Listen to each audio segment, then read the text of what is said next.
आज मुझे और मेरे हस्बैंड दोनों को बहुत क्रेविंग हो रही थी कुछ चटपटा और मतलब कुछ चटपटा और कुछ हेल्दी खाने का।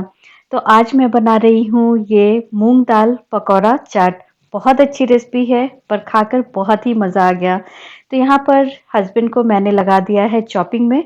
ये मूली घिस रहे हैं, जब तक इनका मूली घिसेगा मैं इधर दाल भी पीस कर तैयार कर लूँगी।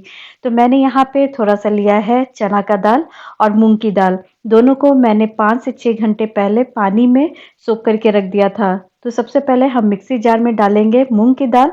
दाल में जो भी पानी है उसे निकाल देंगे, फिर दाल को थोड़ा-सा दरदरा पीस कर तैयार करेंगे।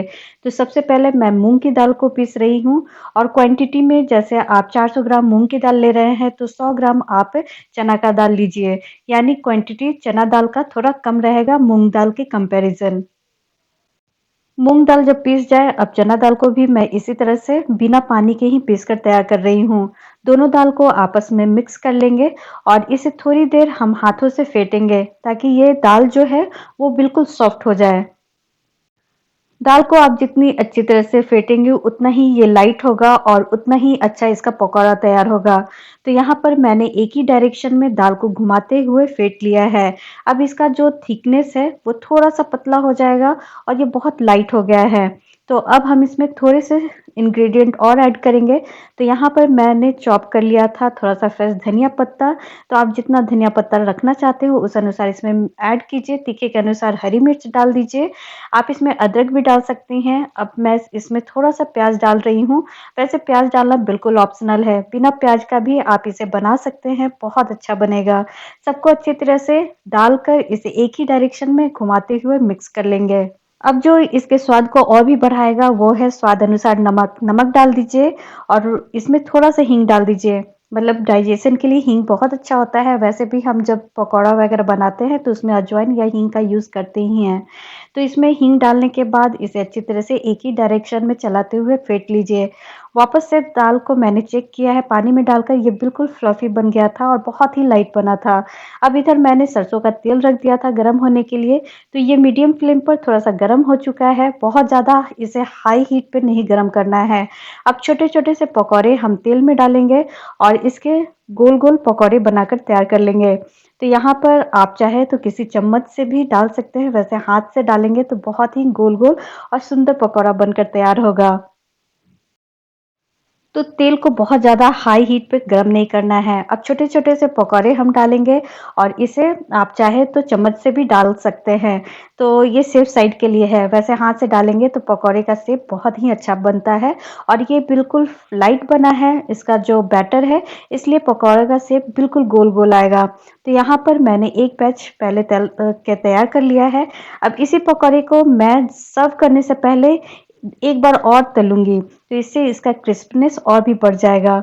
और यहाँ पर सेकंड बैच का पकौड़ा है, इसे भी मैं सेम प्रोसेस को फॉलो करते हुए मीडियम फ्लेम पर तलकर तैयार कर लूँगी। तो यहाँ पर पहला बैच का जो पकौड़ा है वो बनकर तैयार हो चुका है और हस्बैंड एक-एक करके पकौड़ा लेकर जा रहे थे और खा रहे थे, उनको इतना पसंद आया। तो यहाँ पर सेकंड बैच का भी जो पकौड़ा है वो भी बनकर तैयार हो चुका है।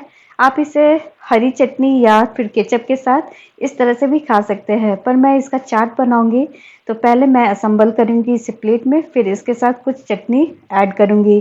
तो यहाँ पे सेकंड बैच का भी जो पकौड़ा है वो बनकर तैयार हो चुका है। देख के ही काफ़ी टेम्प्टिंग और बहुत ही स्वादिष्ट बना था।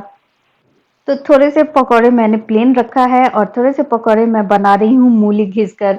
तो घिसा हुआ जो मूली था उसे मैंने ऐड किया है बैटर में और इसे अच्छी तरह से मिक्स करने के बाद इसके भी छोटे-छोटे पकौड़े बना लेंगे। तो ये भी काफ़ी अच्छा टेस्टी बनता है। यदि आपने कभी मूली के पकौड़े नहीं खाए हैं तो इस तरह से बनाइएगा और खाइएगा। अब तेल में छोटे-छोटे से पकौड़े डालेंगे और इसे तलकर निकाल लेंगे। तो जो पहला बैच वाला मैंने पकौड़ा तैयार किया था, उसे मैं सेकंड टाइम के लिए तलकर तैयार कर रही हूँ। तो इससे ये क्रिस्पी बन जाता है और काफ़ी अच्छा स्वाद भी आता है। तो यहाँ पर तेल को मैंने मीडियम फ्लेम पे ही रखा है और इसे तलकर निकाल ली हूँ। तो ये है मूली वाला पकौड़ा और ये है प्लेन वाला पकौड़ा। तो अब चलिए इसे प्लेट में असेंबल करते हैं। तो जो प्लेन वाला पकौड़ा था उसे मैंने प्लेट में इस तरह से पहले लगा लिया है। अब आप अपने पसंद से इसे चाहे जैसे सजाना चाहते हो उस तरह से बनाकर इसे खा सकते हैं। तो सबसे पहले मैंने घिसा हुआ मूली इसके ऊपर डाला है। अब इसके ऊपर थोड़ा-सा मैंने प्याज़ डाला है, जिसे मैंने बारीक काट लिया था। अब थोड़ा-सा फ्रेश धनिया पत्ती डालेंगे और इसमें मैं डाल रही हूँ हरी चटनी। तो हरी चटनी मैंने आंवला, धनिया पत्ता और पुदीना पत्ता डालकर हरी मिर्च के साथ पीसकर तैयार किया है। अब इसके ऊपर खजूर और इमली की खट्टी-मीठी चटनी डाल देंगे। आप चाहे तो दही भी डाल सकते हैं। तो इस तरह से हमारा जो मूँग दाल वाला पकौड़ा चाट है वो बनकर तैयार है। और इसके ऊपर सबसे लास्ट में थोड़ा-सा स्प्रिंकल कर दीजिए अमचूर पाउडर या फिर चाट मसाला पाउडर। तो मैं यहाँ पर चाट मसाला पाउडर ऐड कर रही हूँ और ये जो चाट है वो बहुत ही अच्छी बनी थी, खाकर मज़ा आ गया था। वैसे मैं तो इसे चाट का नाम दे रही हूँ, पर ये एक्चुअली दिल्ली का फ़ेमस स्ट्रीट फूड है, राम लड्डू।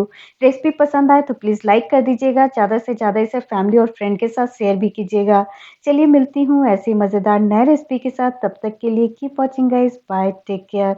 और ये प्लेट मैं अपनी नेबर के लिए तैयार कर रही हूँ, उनको भी ये रेसिपी बहुत पसंद आई थी और उन्होंने मुझसे इसका रेसिपी बोला है शेयर करने के लिए, जो आज मैं कर रही हूँ। तो आप भी इस तरह से बनाइए, खाइए और घर पे एंजॉय कीजिए एक हेल्दी और मज़ेदार स्नैक्स। यदि मेरी मेहनत आप लोग को पसंद आती हो तो प्लीज़ मेहनत के लिए एक लाइक कर दीजिए और इसे ज़्यादा से ज़्यादा शेयर कीजिए। मेरी कोशिश रहती है कि मैं आप लोग के साथ एक हेल्दी और आसान सी रेसिपी शेयर करूँ।